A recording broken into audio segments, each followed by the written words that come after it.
नमस्कार, बिहार तक में आपका स्वागत है और मैं हूं सुजीत। सबसे पहले आप सभी को बसंत पंचमी की ढेर सारी शुभकामनाएं। आज एनडीए के तीनों उम्मीदवारों ने राज्यसभा के लिए अपने पर्चे दाखिल कर दिए। 2 बीजेपी की तरफ से उम्मीदवार बनाए गए हैं, भीम सिंह और श्रीमती धर्मशीला गुप्ता, और जेडीयू की तरफ से संजय कुमार झा राज्यसभा के उम्मीदवार बनाए गए हैं। देखिए, पार्टियां जब राज्यसभा या किसी भी सभा के लिए, लोकसभा के लिए, चाहे विधानसभा के लिए कोई उम्मीदवार तय करती है तो उसके पीछे कोई ना कोई वजह होती है, और उसमें सबसे बड़ा आधार होता है वोट बैंक, जातीय समीकरण। तो उसका ख्याल रखा जाता है। तो इन सब के बीच में अगर हम देखते हैं तो संजय कुमार झा का जो चयन जेडीयू की तरफ से किया गया है, मुझे लगता है कि इसमें जातीय समीकरण नहीं देखा गया है। इसमें उनकी आने वाले समय में महत्वपूर्ण भूमिका को देखते हुए जेडीयू के नेतृत्व ने यह फैसला लिया है। वो महत्वपूर्ण भूमिका क्या होगी वो हम आपको बाद में बताएंगे, लेकिन इतना जान लीजिए कि इस बार जो सत्ता का परिवर्तन हुआ है, गठबंधन का जो परिवर्तन हुआ है, उसमें संजय कुमार झा की बहुत ही महत्वपूर्ण भूमिका रही है, अति महत्वपूर्ण भूमिका। और संजय झा के प्रयास से ही बिहार में एक बार फिर से एनडीए की सरकार बनी है। देखिए, संजय झा शुरू में तो बीजेपी में ही थे ये, और अब जेडीयू में है 2012 से। तो संजय झा की उपयोगिता जो है वो केवल राज्यसभा तक ही सीमित नहीं है। राज्यसभा में जाएंगे तो अपने पार्टी का, अपने बिहार का वो पक्ष अपना रखेंगे, ये तो हर एक सदस्यों का कर्तव्य है। लेकिन संजय झा का दायित्व कुछ और भी है, और सबसे बड़ा दायित्व है कि बीजेपी और जेडीयू के बीच में सेतु का काम करना, पुल का काम करना। देखिए, पहले जेडीयू और बीजेपी के बीच तालमेल रहता था, तो उसके पीछे एक महासेतु हुआ करते थे, अरुण जेटली, जिनका अब निधन हो गया है। वो काफ़ी कुछ इस तालमेल को लेकर एक मतलब उनके रहने से कम्युनिकेशन गैप नहीं होता था और चीज़ें अच्छे तरीके से चलती थी। 2013 में हालांकि उनके रहते ही नीतीश कुमार ने बीजेपी का साथ छोड़ दिया था, तो उसके पीछे की वजह कुछ और है। वो नरेंद्र मोदी को जब बीजेपी ने प्रधानमंत्री का उम्मीदवार बनाया था तो वो उसकी वजह थी। लेकिन 2017 में जब नीतीश कुमार फिर से लौटे बीजेपी के साथ, तो उसके पीछे अरुण जेटली की महत्वपूर्ण भूमिका थी। लेकिन इस बार संजय कुमार झा की महत्वपूर्ण भूमिका है, और संयोग ये है कि संजय कुमार झा ने राजनीति अरुण जेटली से ही सीखी, और अरुण जेटली से उनका काफ़ी लगाव भी रहा है, काफ़ी अच्छे संबंध रहे हैं। संबंध अरुण जेटली के तो नीतीश कुमार से भी काफ़ी अच्छे रहे, लेकिन अब वो नहीं है। तो अभी जो तालमेल हुआ है बीजेपी और जेडीयू के बीच में, तो इसमें कम्युनिकेशन कैसे चलेगा वो काफ़ी महत्वपूर्ण हो जाता है। और इस कम्युनिकेशन को बनाए रखने के लिए, कम्युनिकेशन गैप नहीं हो, इसको देखते हुए जेडीयू के नेतृत्व ने संजय कुमार झा को राज्यसभा भेजने का फैसला किया है। लेकिन उसके बाद ये भी जान लीजिए कि इस बार जो परिवर्तन हुआ, जो गठबंधन का परिवर्तन हुआ बिहार में, इसकी शुरुआत कब से हुई। बहुत सारे लोग तो काफ़ी समय से चर्चा करते रहे हैं कि नीतीश कुमार एनडीए में आ जाएंगे, लेकिन इसकी एक्चुअल रियल शुरुआत कब हुई, सही में कब शुरुआत हुई, तो उसके बारे में मैं बताना चाहूँगा कि इसकी शुरुआत 10 दिसंबर 2023 से हुई। उस दिन केंद्रीय गृह मंत्री अमित शाह एक बैठक में हिस्सा लेने पटना आए थे, और उस बैठक में कुछ और मुख्यमंत्रियों को भी शामिल होना था, पश्चिम बंगाल, उड़ीसा, लेकिन वो लोग आए नहीं। नीतीश कुमार उसमें मौजूद थे, अकेले मुख्यमंत्री, और अमित शाह थे। उसी दौरान बातचीत की शुरुआत होती है और उस मीटिंग में, उस बैठक में संजय झा ने एक प्रेजेंटेशन दिया अपने विभाग का, जल संसाधन विभाग का, और वो प्रेजेंटेशन अमित शाह को काफ़ी पसंद आया और इसके बाद से बातचीत का सिलसिला शुरू हो गया। तो समझिए कि 10 दिसंबर से लेकर 28 जनवरी, जिस दिन सरकार ने शपथ ली, इस 49 दिनों के दरमियान संजय झा ने काफ़ी कुछ, हम कह सकते हैं कि काफ़ी महत्वपूर्ण भूमिका अदा की इस पूरे प्रकरण में।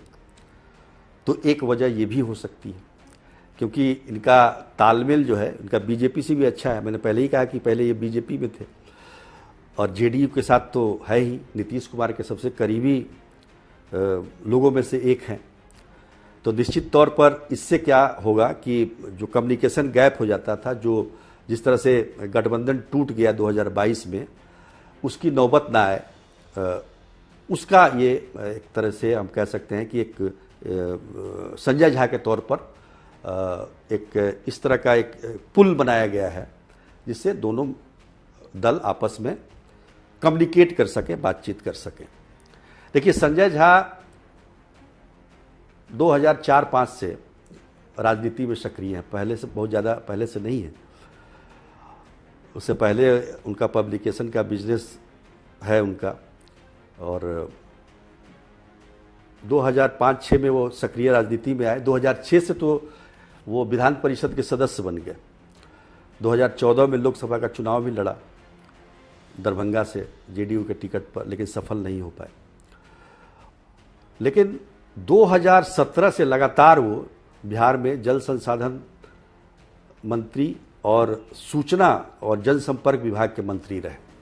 पिछले 5-6 सालों में वो मंत्री के तौर पर उन्होंने काफ़ी काम किया। सिंचाई के क्षेत्र में, बाढ़ के रोकथाम को लेकर, बांधों को सुदृढ़ करना, और हम कह सकते हैं कि बहुत सारे काम उन्होंने किए। और ख़ास तौर पर उनका फोकस मिथिला ही था, चूँकि दरभंगा से उनको चुनाव लड़ना था लोकसभा का।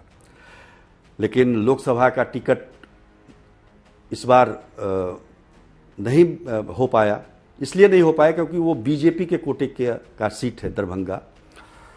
ऐसी उम्मीद जताई जा रही थी कि शायद दरभंगा सीट छोड़ दे बीजेपी, लेकिन ऐसा हुआ नहीं। इसलिए उनको राज्यसभा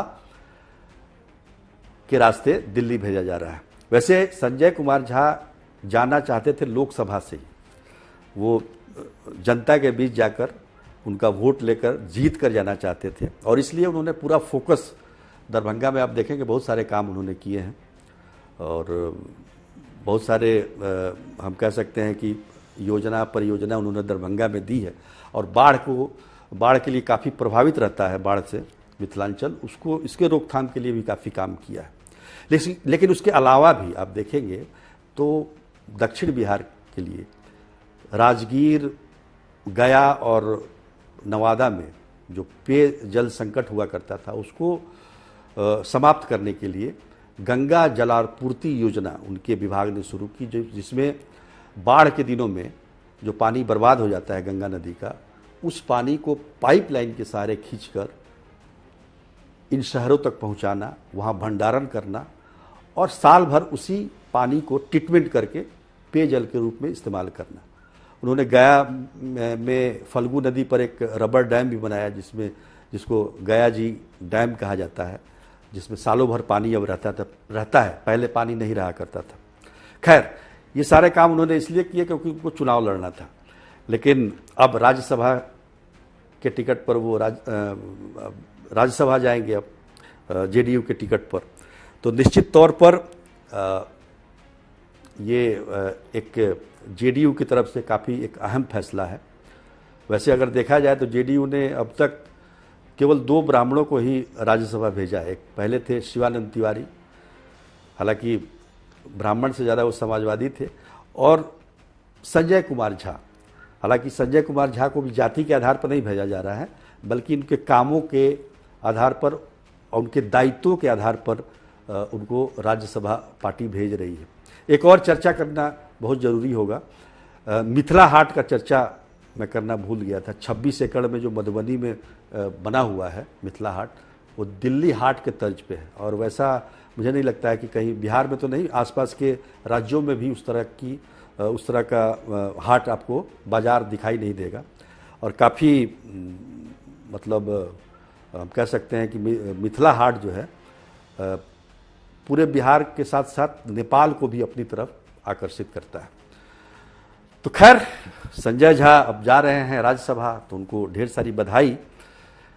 लेकिन जिस दायित्व के लिए, जिस वजहों से उनको राज्यसभा भेजा जा रहा है, वो काफ़ी महत्वपूर्ण है।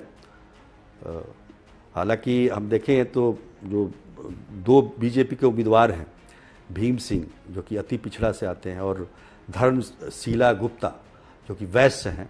धर्मशीला गुप्ता का टिकट सुशील कुमार मोदी के टिकट को काट के दिया गया है। तो निश्चित तौर पर एक बैलेंस बनाने की कोशिश की गई है। इधर 3 और उम्मीदवार घोषित करने हैं महागठबंधन को, जिसमें से अखिलेश सिंह कांग्रेस के प्रदेश अध्यक्ष ने पर्चा दाखिल कर दिया है। 2 और जो उम्मीदवार होंगे आरजेडी की तरफ से, उसमें चर्चा है कि संजय कुमार यादव जो कि तेजस्वी यादव के सहयोगी रहे हैं, सचिव रहे हैं, निजी सचिव कह सकते हैं, और मनोज कुमार झा को रिपीट किया जा रहा है, चर्चा है इनकी। तो ये राज्यसभा को लेकर अभी तो सरकार बदली है, फिर अब राज्यसभा के लिए उम्मीदवारी हो गई। 20 तक सब कुछ फाइनल हो जाएगा, जब स्क्रूटनी हो जाएगी और कोई और उम्मीदवार नहीं आएगा, तो 20 फरवरी के बाद ये सारे लोग राज्यसभा चले जाएंगे, और उसके बाद तैयारी होगी फिर लोकसभा चुनाव के समर की। तो आज के लिए इतना ही, तब तक के लिए नमस्कार।